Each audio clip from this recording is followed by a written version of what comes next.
We've all heard of Davos and the World Economic Forum. That's that gabfest that takes place every January in the beautiful Swiss town of Davos.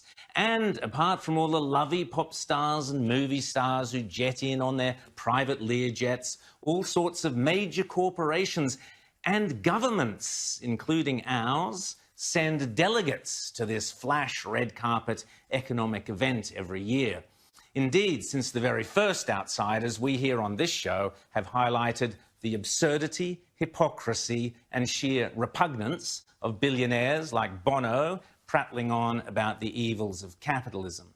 And of course, last year we had the silliness of Greta Thunberg lecturing world leaders about climate change. What a joke. Well, this week we had some good news. Maybe because they're panicking that not enough squillionaires will feel like heading out to the freezing Swiss Alps in the middle of the coronavirus, the World Economic Forum announced a couple of days ago that Davos in January has been postponed. Let's face it, it's never a good look when you're banging on about global warming and it's snowing outside. And the World Economic Forum will now take place in late spring, much warmer, in the luxury Bürgenstock resort overlooking Lake Lucerne, where the event will be hosted on both sides of the beautiful lake and glitzy delegates can be ferried across the glittering waters. How nice for them. But I wonder if there isn't more to the postponement of Davos than the weather and the virus.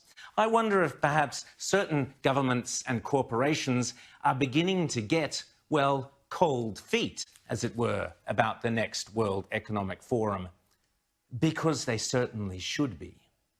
You see, the next World Economic Forum isn't just some lovey jet-setters climate gabfest.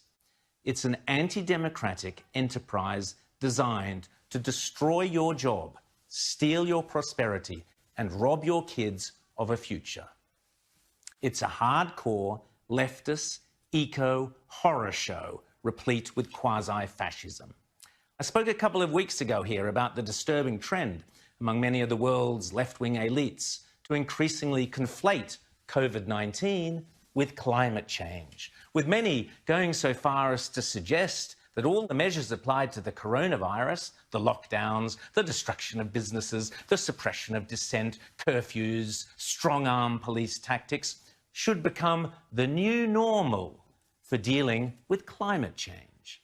And indeed, that is precisely what the next World Economic Forum is planning to do, to convince governments, with the help of big business and big tech, to bring about something deeply, deeply sinister called the Great Reset. The what? Precisely, it sounds kind of crazy enough, but it is a program designed to strip us of all our fundamental democratic rights in favour of a new form of society as dictated by the elites. First of all, here's a bit of the official promo ad for the Great Reset.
How lovely. As someone who made ads for many years for a living, let me tell you that that is just about as cliched and vomit-inducing as the most inane corporate ad can possibly be. But let me deconstruct it for you. In a nutshell, this promo is saying that all the very worst things in the world, from the coronavirus to bushfires, to riots, to pollution, to poverty, are somehow linked. Then it is claiming that they can magically disappear, literally at the push of a button. And just like that, Everything in the world is made right and pure again. The Great Reset. What could be simpler? World Economic Forum in January 21, which will serve as a global summit devoted to the Great Reset. This summit will bring the decision makers physically to Davos, but it will be interconnected with a virtual twin summit driven by the young generation, our global shapers. They will integrate over 400 hubs into the dialogue of Davos and ensure that the Global Reset Initiative is really forward-looking and takes into account the voices of all who are left behind. Now, put aside for the moment that that bloke looks like he's auditioning for the head of Smersh in the next James Bond movie. He is, in fact, Klaus Schwab, the founder and head of the World Economic Forum. He is a total whack job, in my opinion, and I'll get into that in a second. He's a big fan of drones, algorithms, and the Chinese Communist Party, and he believes there's a fourth industrial revolution underway that is changing what it means to be human. And he peddles this sicko fantasy that humans and machines will somehow merge in his green utopia. Bonkers, like I said, but this lunatic has some very, very powerful friends determined to push the Great Reset button along with him.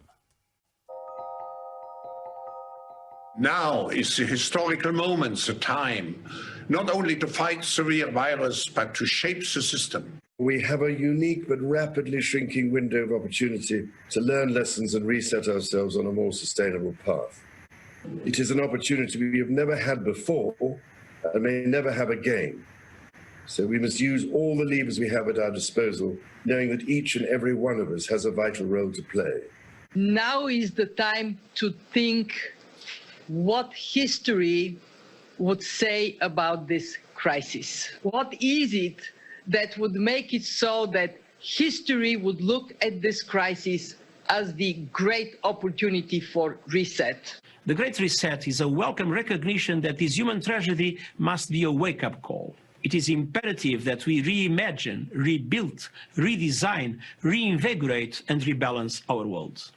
Rebalancing investment, harnessing science and technology, and advancing the transition to net zero emissions, all elements of the Great Reset, are fundamental to building the future we need. Ah, yes, net zero emissions, the great climate cult mantra. The Prince of Wales, the International Monetary Fund, the United Nations, all determined to redesign and reimagine the entire world. What it means to be human, how money works, how political will can be enforced. And here are just a few other tasty tidbits scheduled for the Great Reset.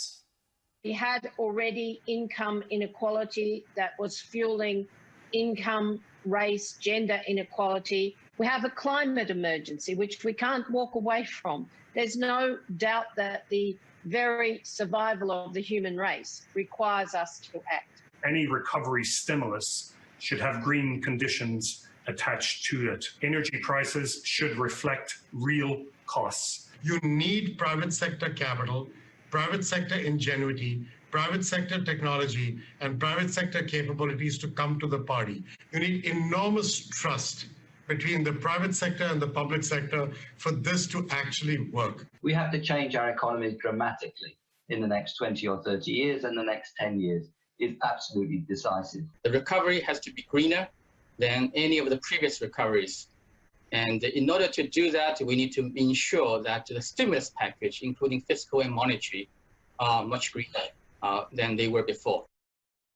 Prince Charles insists all the levers at our disposal must be used to enforce the Great Reset.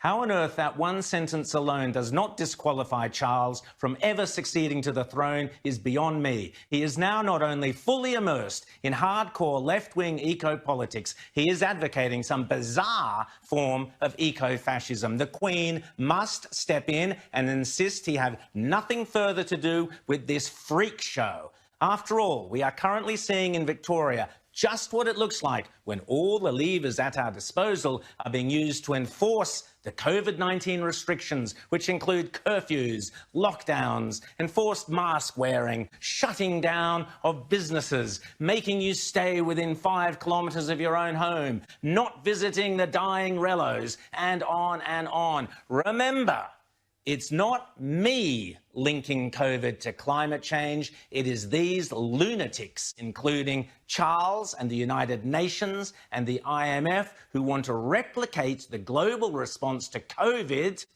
and repurpose it for climate change, to enforce zero net emissions. Just to remind you, this bloke Schwab is the kingpin of the World Economic Forum, the chief body that wants a globalised world with a partnership between governments and big business, globalisation that basically runs the show. In this week's Spectator magazine, Maurice Newman writes, already Professor Schwab and his colleagues have started mobilising vast networks of left-wing activists. Those who scoffed at claims that climate change was a stalking horse for a new world order should think again. That reality is now in full view. Intense pressure will be applied to parliaments everywhere to pass enabling laws and to abdicate more responsibilities to unelected bureaucrats in global institutions. Crony capitalism is anathema to genuine market economies, and giving more leverage to those who encourage it is fascistic, says Maurice Newman. Schwab has written extensively about humanity being altered by machines, nanotechnology. He's a big fan of drones, artificial intelligence.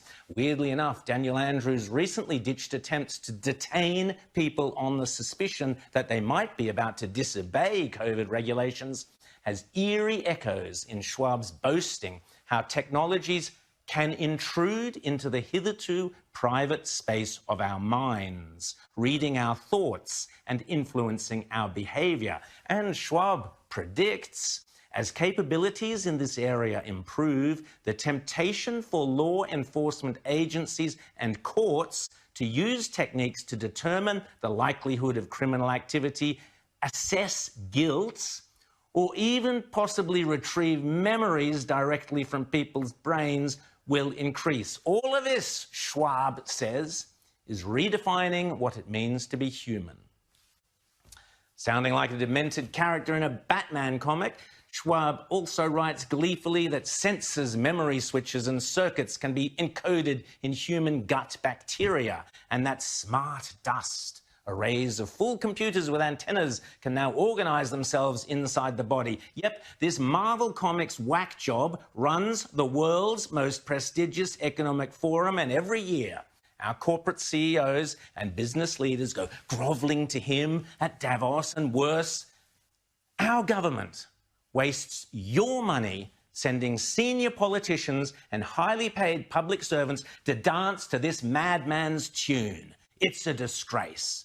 Oh, and did I mention he's a huge fan of China as the leader of his brave new world?